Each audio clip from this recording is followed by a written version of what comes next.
What's good, YouTube? It's your boy, Only One KDB, and I'm back with another video. In today's video, bro, we got why Chris Brown is obsessed with being a gangster. Now, if you don't know, bro, Chris Brown, he a singer. If y'all don't know what he's saying, it's the man on the floor. If he ain't, then let me know. Whatever that shit called. I forgot what it's even. Oh, it's called Run It. I think it's called Run It. Let me see you can run it. Yeah, that's But we finna get to the video, bro. If you're new to the channel, make sure you like, share, and subscribe. Turn on that post notification bell so you notified I drop another banger. Now, do y'all think Chris Brown a gangster? Yes or no? I don't even. But let's get to it, bro. Chris Brown has been a successful artist since he was 15 years old. 15? That's crazy. Despite the fame and success, he seemed to really want to embrace gang culture. In fact, he's drawn himself to gangs in the opposite way that most other artists have. Rise to fame. Chris Brown grew up in Tappahannock, Virginia, which is a place described as having a above average crime rate. But Chris Brown was never really introduced to gangs and gang culture. In fact, he was successful at the age where he may have been lured into joining a gang. At 13, Chris Brown was discovered by Hit Mission Records, and by the age of 15, he moved to New York to chase after his dreams. Damn. Even at this time, Chris Brown was phenomenally gifted, and a lot of people were seeing him as the next Michael That's bad when they used Jackson, to have him. primarily due to the fact that he was equally good at singing and dancing. First of all, bro, cut the video right now. Can y'all please stop comparing these artists to Michael Jackson, bro? There will never be no another Michael Jackson. Ain't no the next Michael Jackson nothing. Can we please stop doing that? It get irritating, bro. Do y'all know, bro? Bro, it's only one Michael Jackson and will only ever be one Michael Jackson. Ain't no the next nothing, bro. Stop saying the next Michael Jackson, bro. I would greatly appreciate it. But let's continue, bro. Chris Brown was also huge into hip-hop culture, but his label persuaded him against rapping and wanted to position him exclusively as an R&B singer. Not only was he advised against rapping, he was also given a squeaky clean image and had to somewhat abandon his affinity for hip-hop. As his success continued to grow, pretty much everyone watching this video knows what happened next. The photo of Rihanna, that I remember that story that Chris Brown had assaulted her, and this almost ended his career before it properly took off. But with bad optics like that, how can it get worse? Successful comeback. Despite this arguably unforgivable behavior to some, Chris Brown was forgiven career-wise. And most importantly of all, he was forgiven by Rihanna. It was a case that both of these two young and gifted they got back together after that separate ways and fulfilled their potential. 2 years after the incident, Chris Brown released a new album, Fame, and to Chris Brown's relief, this was a big success. However, there was no real point in trying to promote the same squeaky clean image, and Chris Brown was allowed to embrace hip-hop and rap more. With all that had happened, you would think that Chris Brown would stay on the straight and narrow from here on in, but curiously, this wasn't the case. This could be because maybe Chris Brown had anger issues, or he had become a target of that nigga had anger issues like a motherfucker. Whatever the case may be, a series of brawls occurred that involved both Chris Brown and his entourage. Fights and brawls.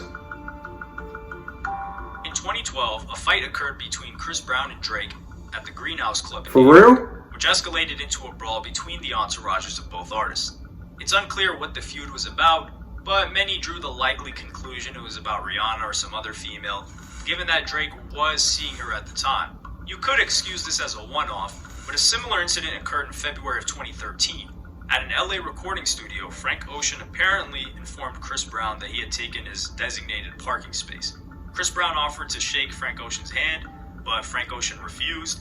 A fight escalated, and again, Chris Brown's entourage got into a fight with Frank Ocean, who was with Odd Future. Just because he wouldn't shake your hand? Later that month, Chris Brown was threatened at a Hollywood nightclub by a self-proclaimed member of the Crips. This person shouted several expletives at him and asked the not-so-innocent question of whether his Lamborghini was bulletproof. Most importantly, the person on the other side of the argument wasn't Frank Ocean or Drake this time. It was a full-fledged gang member. So for obvious reasons, Chris Brown didn't choose to escalate the situation, especially since he was in his city. And speaking about the incident, he told TMZ, "It's LA, brother." Oh, now you want to back down. Since you got into it with a gang member. I see Chris ain't really tough. He pick his battles. We get it. Say no, I don't know if the nigga tough. I don't know Chris Brown. But I do find it strange how you back down from that, but want to beat up everybody else like Frank Ocean and Rihanna and things. That's just me personally, bro. I ain't gonna lie, bro. It seemed a little sketchy. He asked you, was your car bulletproof? Nigga, you got scared than a motherfucker. I ain't bullshit. I would have got scared too. I would have said, sir, I'm in your city. I respect you. Yeah, I would have walked off. Like, give me a hug. Yeah, I quit. Yeah, we ain't gotta fight. We ain't gotta do nothing. Yeah, I would have backed down too. But let's continue. Oh my God, bro. Keep walking.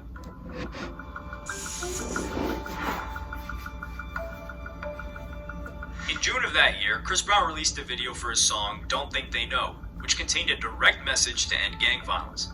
The video begins with the message, every 2 hours in America today, a child dies of a gunshot wound. And unity is what we're afraid of, so fear is insanity. Let's love each other.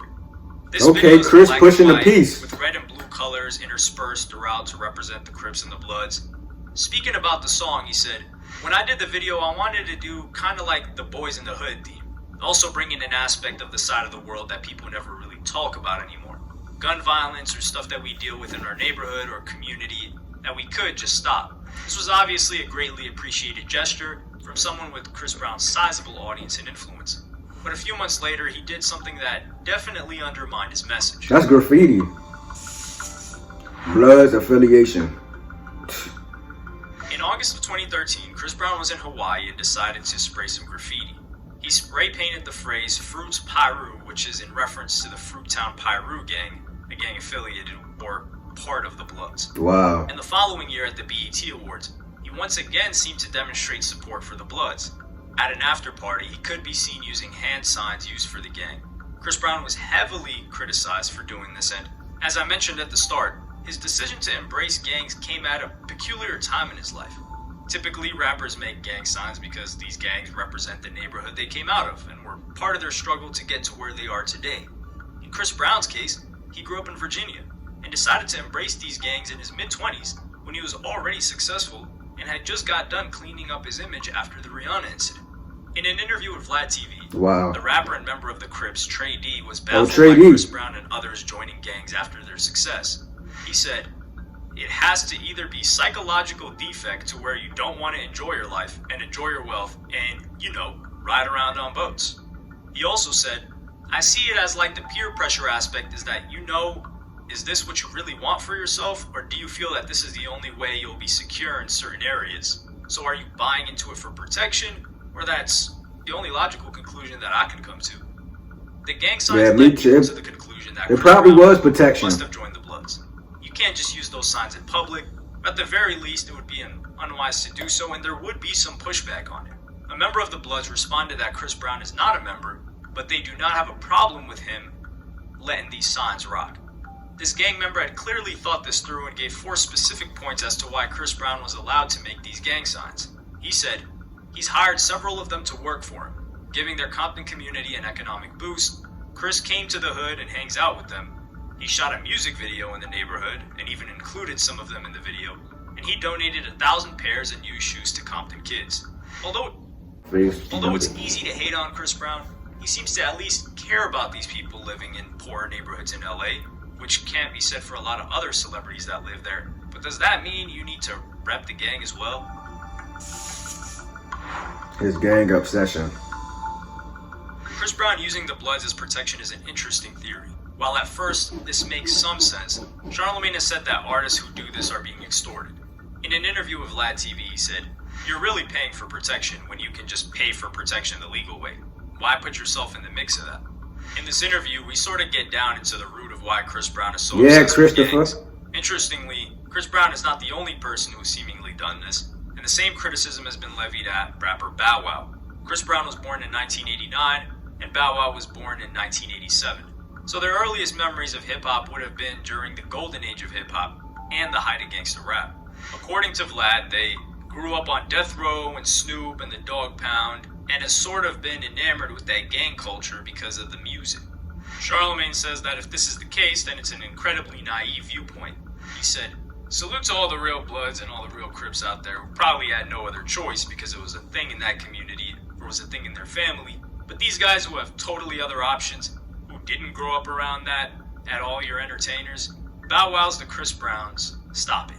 In Right, September stop it. 2014, Chris Brown was interviewed by Sway, where he was questioned about potential gang affiliations. Chris Brown simply says that the people he runs into in California just happen to be in gangs, and there's not much else to it.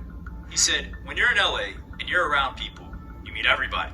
You meet Crips, you meet Bloods, especially in this industry that I'm in. I'm not in the country world. I'm not in the all-the-way pop world. When you're in hip-hop, all of that meshes.